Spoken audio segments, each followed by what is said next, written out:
नमस्ते दोस्तों, अब हम प्रश्नावली 4 देखेंगे। प्रश्नावली 4 भी प्रश्नावली 3 की तरह ही बहुत ही सरल है। पहला क्वेश्चन देखिए, आकृति में ए बी समांतर सी डी। ए बी समांतर है किसके? सी डी के। कोण डी ए बी बराबर 80 अंश। डी ए बी बराबर 80 अंश। तो चतुर्भुज के शेष अंतः कोणों का मान ज्ञात कीजिए। डी, सी और बी, इनका मान हमें ज्ञात करना है। हमें ए का मान दिया गया है।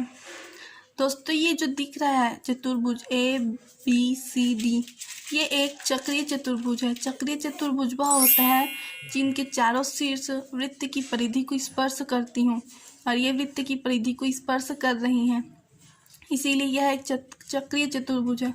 और चक्रीय चतुर्भुज की सम्मुख कोणों का योगफल 180 अंश होता है, अर्थात कोण ए प्लस कोण सी बराबर 180 अंश होगा, और कोण बी प्लस कोण डी बराबर 180 अंश। और चक्रीय चतुर्भुज के सभी अंतः कोणों का योगफल 360 अंश होता है, परंतु सम्मुख कोणों का योगफल कितना होता है? 180 अंश होता है।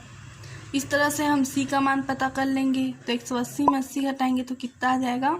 100 आ जाएगा। तो इस तरह सी का मान हमें 100 पता चल गया।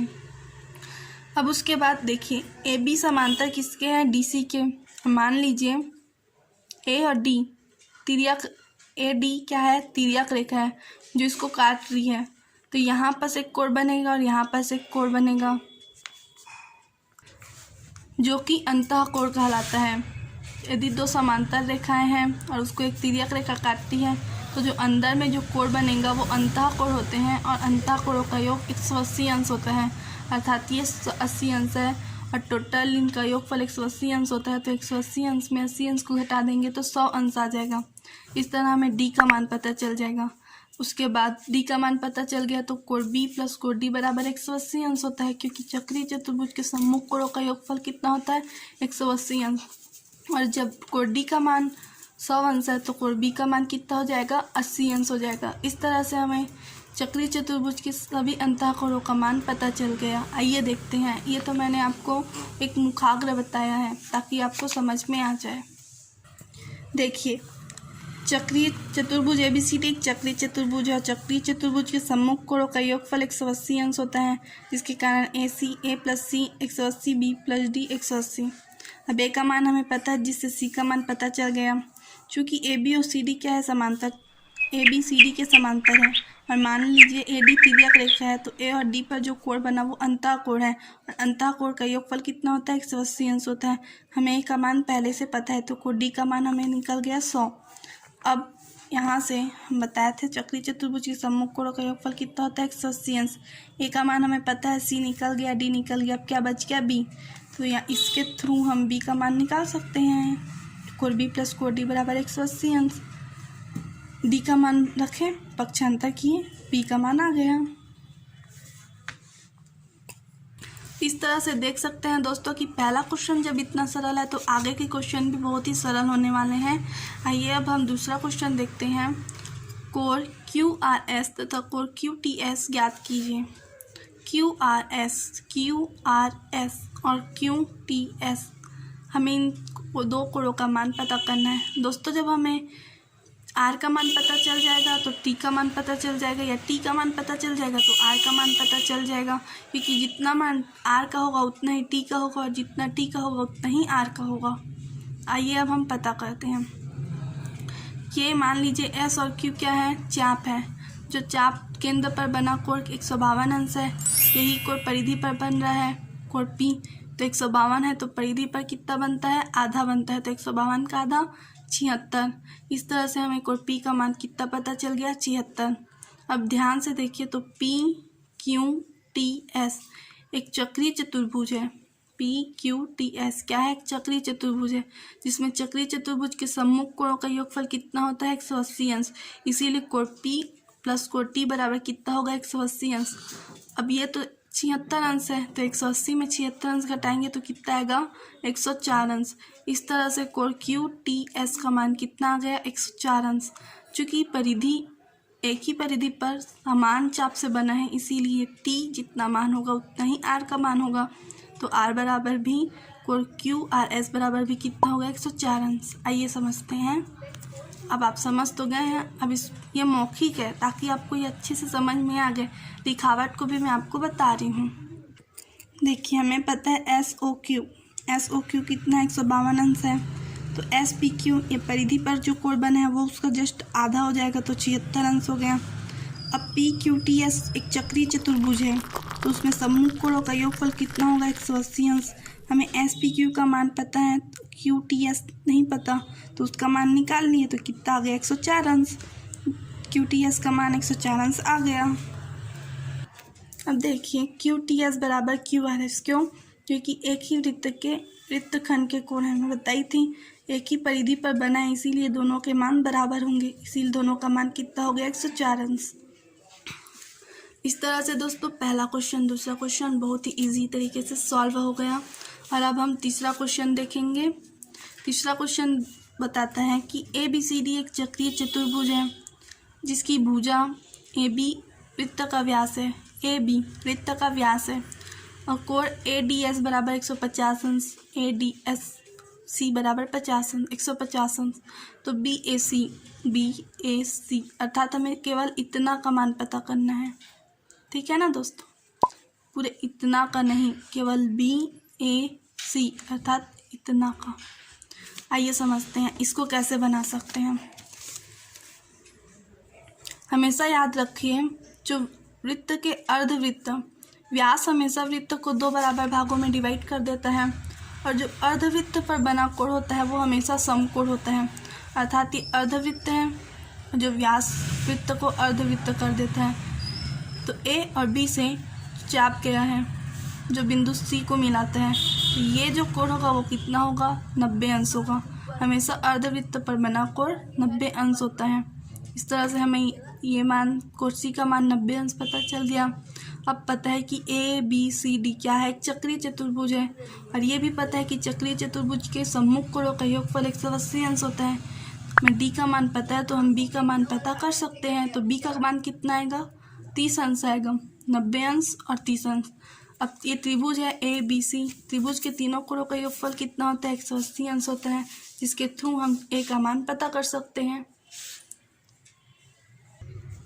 तो अब हमें ए का मान पता करना है तो ए सी बी, सी का मान तो 90 अंश क्योंकि अर्धवृत्त पर बना कोण है और बी का मान कैसे निकालें, चक्रीय चतुर्भुज के सम्मुख कोण का योगफल 180 अंश होता है, जिसके थ्रू हम डी का मान पता होने पर बी का मान निकाल लिए। अब हमें ए का मान निकालना है तो 90 और 30 120, तो 20 को पक्षांतर किए तो कितना आ गया 60, इसलिए कोण बी ए सी बराबर 160 अंश। इस तरह से हमें कोण बी ए सी का मान पता चल गया। अब हम चौथा क्वेश्चन देखेंगे। अब हम चौथा क्वेश्चन देखेंगे दोस्तों। चौथा क्वेश्चन में हमें एक्स का मान पता करना है। देखिए दोस्तों बी सी और ये आगे बढ़ रहा है, ये क्या है, सरल रेखा का कोण हमेशा कितने अंश का होता है 180 अंश का होता है। तो यदि देखिए दोस्तों ये एक रेखा है बी सी जो आगे बढ़ रही है और सी डी कोण बना है, कोण बी सी डी और कोण बी सी और आगे जो भी, तो यहाँ पर जो 2 कोण बनेंगे ये कोण और ये कोण, इन दोनों कोणों का योगफल 180 अंश होगा क्योंकि हमें तो पता है कि एक सरल रेखा का कोण कितना होता है 180 अंश होता है। अब यहाँ से 2 कोण निकला तो इतना का मान और इतना का मान टोटल 180 अंश होगा। अब हम इतना का मान पता करेंगे तो उसके लिए समझते हैं बी और डी क्या है, चाप है जो केंद्र पर कोण बना 124 अंश का। तो अब परिधि पर कितने अंश का कोण बनेगा, जस्ट उसके आधा, तो परिधि पर ए पर कितना अंश का कोण बना 62 अंश का कोण बनेगा। अब ए बी सी डी ये क्या है, चक्रीय चतुर्भुज है जिसके सम्मुख कोणों का योगफल कितना होगा 180 अंश होगा। तो 180 में 62 को घटाएंगे तो कितना आएगा 118 आएगा। तो यहाँ पर 118, सी का मान कितना पता चल गया 118। तो हम ये दोनों कोणों का योगफल कितना होगा 180 अंश होगा। तो 180 में 118 को घटा देंगे तो कितना आएगा 62 आएगा। इस तरह से एक्स का मान कितना आ गया 62 आ गया। अब हम पांचवा क्वेश्चन देखेंगे। पांचवा क्वेश्चन में एक वृत्त है। वृत्त में एक चक्रीय चतुर्भुज बना है PQRS। इस तरह से एक चक्रीय चतुर्भुज बना है। इसमें बोल रहा है कि PQ समांतर है RS के, और RP को जब आगे बढ़ाते हैं और SQ को आगे बढ़ाते हैं तो वो एक बिंदु पर मिलती है जो बिंदु M है। हमें सिद्ध करना है कि MP बराबर है MQ के। आइए समझते हैं। देखिए, पता है कि PQ समांतर RS। अब हम संगत कोण देखेंगे। या ये यहाँ पर समझते हैं। यहाँ पर समझिए, PQ और RS क्या है, एक दूसरे के समांतर है। मान लीजिए R और P एक तिर्यक रेखा है जो आगे बढ़ रही है, तो कोण MPQ बराबर होगा कोण PRS के, अर्थात ये वाला कोण इस वाले कोण के बराबर होगा। क्यों? संगत कोण से। नवीं में आपने पढ़ा होगा कि दो तिर्यक रेखा अर्थात दो समांतर रेखाएं हैं जिनको कोई तिर्यक रेखा काटती है, बहुत सारे नियम पढ़े हैं जिनसे कोण आपस में बराबर होते हैं। तो संगत कोण से ये कोण आपस में बराबर होंगे। उसी तरह से यहाँ पर S और Q तिर्यक रेखा है, तो कोण MQP बराबर होगा कोण QSR के, अर्थात ये वाला कोण इस कोण के बराबर में होगा संगत कोण के नियम से। हमने यहाँ पर लिख दिया है। अब हम PQRS एक चक्रीय चतुर्भुज है। अब संगत कोण वाला, इसमें 3 पॉइंट है, 3 व्यू हैं, समझेंगे। एक संगत कोण वाला था, एक चक्रीय चतुर्भुज वाला है।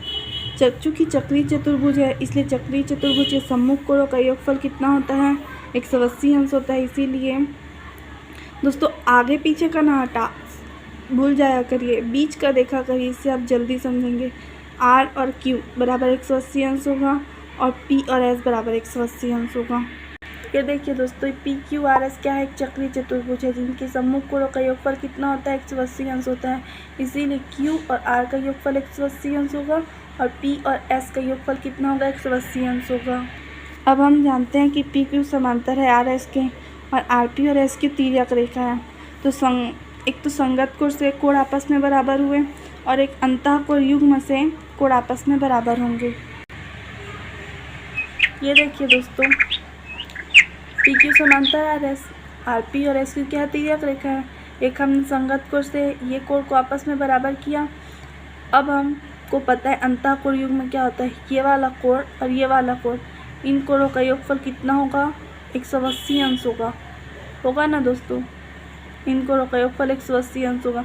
इसीलिए कोण P बराबर कोण P प्लस कोण R बराबर 180 अंश और कोण Q प्लस कोण S बराबर 180 अंश। इसको हमने यहाँ पर लिख दिया है। कोण P और R बराबर 180 अंश और S और R बराबर Q और S बराबर 180 अंश। ये समीकरण 1 और ये समीकरण 2। अब हम इससे एक एक पॉइंट को लेंगे। तो देखिए, हमें क्या चाहिए, PRS और QSR चाहिए। उसी के अकॉर्डिंग हम इसमें से एक ठो लेंगे, इन दोनों में से, और इन दोनों में से एक ठो लेंगे। ठीक है, तो हमने इसमें का पहला वाला लिया PRS प्लस कोण PQS, ये ले दिया कोण PRS प्लस कोण PQS। अब इन दोनों में चयन करना है कि इसको ले या इसको, तो एक को कटाना पड़ेगा। तो हम देखते हैं कि PQS को कटाएंगे। तो देख लेते हैं PQS को क्यों घटाएंगे, क्योंकि यहाँ पास हमें Q तो चाहिए नहीं, इसीलिए Q वाला लेंगे इन दोनों में। तो Q वाला कौन सा है, ये वाला है, दूसरा वाला। तो हम इस दूसरे वाले को लिख दिए, कोण PQS प्लस कोण QSR, 180 अंश है, इसीलिए बराबर हो गए। ये दोनों कट गए, बच क्या कोण PRS बराबर कोण QSR। कोण PRS को हम क्या लिख सकते हैं, MPQ, और QSR को लिख सकते हैं MQP। लिख दिए। कोण MPQ बराबर है कोण MQP के, अर्थात कोण MPQ बराबर है कोण MQP के, अर्थात कोण P और कोण Q आपस में बराबर हैं। सम्मुख यदि ये त्रिभुज है MPQ जिनमें दो कोण आपस में क्या है, बराबर है। यदि कोण आपस में बराबर है तो उनकी सम्मुख भुजा भी क्या होगी, आपस में बराबर होगी। इसीलिए MP बराबर MQ, इस तरह से सिद्ध हुआ। अब हम छठवां क्वेश्चन देखेंगे। छठवां क्वेश्चन में बोल रहा है कि PQ ये एक अर्धवृत्त है और P और Q क्या है, व्यास है। हमें पता है कि अर्धवृत्त पर बना कोण क्या होता है, समकोण होता है। इसीलिए कोण पी आर क्यू बराबर ये वाला जो है वो 90 अंश होगा। यहाँ से भी एक और यहाँ से भी एक गया, इसीलिए ये कितना हो गया 90 अंश हो गया। हमें पता है पी क्यू आर बराबर 60 अंश। पी क्यू आर अर्थात क्यू का मान कितना है 60 अंश और पी का मान कितना है 40 अंश। कौन से वाले पी का? एस पी आर वाला पी का 40 अंश है। हमें क्या निकालना है? Q P R. क्या निकालना है? क्यू पी आर अर्थात हमें इतना का मान पता करना है पी आर एस और इसका मान पता करना है। ठीक है दोस्तों, अब हम मान पता करेंगे। तो सबसे पहले कि एक अर्धवृत्त है और अर्धवृत्त पर बना कोण क्या होता है? समकोण होता है। ये दोनों चाप तो यहाँ पर यही एक समकोण बन गया है। ये कितना हो गया? 90 अंश हो गया। अब ये त्रिभुज देखिए आर पी क्यू एक त्रिभुज है। हमें दो कोणों का मान पता है तो हम तीसरे कोण का मान पता कर सकते हैं। 90 और 60 कितना हो गया? 150 अंश। तो इस तरह से कोण 180 में 150 को घटा देंगे तो कितना आएगा? 30 अंश। इस तरह कोण आर पी क्यू का मान कितना आ गया? 30 अंश आ गया। एक का मान पता चल गया। अब हम किसका मान पता करेंगे? आर का मान, पी आर एस का मान। अब समझते हैं एक और व्यू। ये एक चक्रीय चतुर्भुज दिख रहा है, पी क्यू आर एस एक चक्रीय चतुर्भुज जिनमें सम्मुख कोणों का योगफल कितना होता है? 180 अंश होता है। तो कोण क्यू का मान पता है तो जिससे हम कोण एस का मान पता कर सकते हैं। कोण क्यू का मान 60 है तो कोण एस का मान कितना होगा? 120 अंश होगा। अब ये एक त्रिभुज बन गई। अब ये 120 अंश है, 140 अंश है, ये 40 है, ये 120 है, कितना होगा? 160। तो 180 में 160 घटाएंगे तो कितना आएगा? 20 अंश आ जाएगा। इस तरह से कोण क्यू पी आर का मान 30 अंश और पी आर एस का मान 20 अंश आ गया। अब हम 7वां क्वेश्चन देखेंगे। यदि एक चक्रीय चतुर्भुज के विकर्ण वृत्त के व्यास हो तो सिद्ध कीजिए कि वह एक आयत होगा। आइए दोस्तों इसको समझाती हूँ। देखिए दोस्तों, ये एक वृत्त है जिसका केंद्र O है। विकर्ण क्या है? AC और BD ये विकर्ण है और ये वृत्त के व्यास भी हैं। वृत्त के व्यास जो केंद्र से होकर परिधि को टच कर रहे हैं, ये वृत्त के दो व्यास भी हैं और इस ABCD चक्रीय चतुर्भुज के दो विकर्ण भी हैं। हमें सिद्ध करना है कि ये चक्रीय चतुर्भुज एक आयत है। तो हम मान लेते हैं कि ABCD एक चक्रीय चतुर्भुज है और जिसके विकर्ण क्या है? AC और BD हैं। अब वृत्त का प्रत्येक व्यास वृत्त को दो बराबर भागों में बांटता है तथा वृत्तार्ध का कोण समकोण होता है। ये देखिए, ये वृत्त का व्यास है जिससे वृत्त दो बराबर भागों में बट गया। ये वृत्त का व्यास है तो जिससे वृत्त दो बराबर भागों में बट गया। और हम पहले भी पढ़ चुके हैं कि ये वृत्तार्ध है। मान लीजिए ये वृत्त का अर्ध है तो A और C क्या हो गए? चाप हो गए। अब यहाँ से एक कोण B पर समकोण बनेगा, उसी तरह कोण D पर भी समकोण बनेगा। उसी तरह से अगर BD को हम व्यास मानेंगे तो यहाँ से C पर समकोण बनेगा और A पर समकोण बनेगा। चूँकि चारों कोण समकोण होने के कारण ये एक आयत होगा। उसी को हिंदी भाषा में लिखा गया है दोस्तों। व्यास AC द्वारा इसको चाप बोलते हैं। चाप ABC एवं चाप ADC पर बनाया गया कोण ABC प्लस कोण ADC बराबर 90 अंश, साथ ही आपस में बराबर होंगे। B और D 90 अंश हुआ। इसी प्रकार BD द्वारा वृत्तार्ध BAD और चाप BCD पर बनाया गया कोण A और C 90 अंश होगा। देखिए, A और C 90 अंश, B और D 90 अंश। AC एवं BD दोनों विकर्ण वृत्त के व्यास हैं। हाँ, वृत्त के व्यास हैं। देखिए, AC और BD ये दोनों वृत्त के व्यास हैं। दोस्तों, एक वृत्त की त्रिज्या आपस में क्या होती है? एक वृत्त में जितनी भी त्रिज्याएँ हैं उनका सभी का मान बराबर होता है। उसी तरह व्यास भी आपस में बराबर होते हैं, इसलिए AC बराबर होगा BD के। दोस्तों, AC बराबर BD सभी का मान 90 अंश। ये दूसरा समीकरण, वो पहला वाला समीकरण और ये इन सभी को देखते हुए हम कह सकते हैं कि ABCD एक चक्रीय चतुर्भुज है, साथ ही में एक आयत भी है, क्योंकि सभी का मान 90 अंश आ रहा है। ये दोनों विकर्ण और व्यास आपस में बराबर हैं, जिससे हम कह सकते हैं कि यह ABCD जो चक्रीय चतुर्भुज एक आयत है। दोस्तों, इस वाले क्वेश्चन में हमें सिद्ध करना है कि PQRS एक चक्रीय चतुर्भुज है। जैसे कि हमने इसमें सिद्ध किया था कि ABCD एक आयत है, इसी तरह इसमें सिद्ध करना है कि एक चक्रीय चतुर्भुज है। ये सरल, उसी तरह ये भी सरल। इसको आप स्वयं बनाएंगे। यदि सभी क्वेश्चन को हम बनाएंगे तो आपका सेंस ऑफ ह्यूमर वहीं पर रह जाएगा, आपकी कैपेसिटी वहीं तक सीमित हो जाएगी अगर आप एक भी क्वेश्चन को खुद से ट्राई नहीं करेंगे। इसीलिए आप इस वाले क्वेश्चन को और इस वाले क्वेश्चन को स्वयं से कोशिश कीजिएगा। नहीं बनने पर आप बिल्कुल डिस्क्रिप्शन बॉक्स में मैसेज कीजिएगा, हम इस क्वेश्चन को ज़रूर बताएंगे, लेकिन पहले आप कोशिश कीजिएगा। वीडियो देखने के लिए थैंक यू दोस्तों। प्लीज़ हमारे चैनल को लाइक, सब्सक्राइब एंड शेयर कीजिए, अधिक से अधिक लोगों पे बताइए। थैंक यू दोस्तों देखने के लिए, थैंक यू सो मच।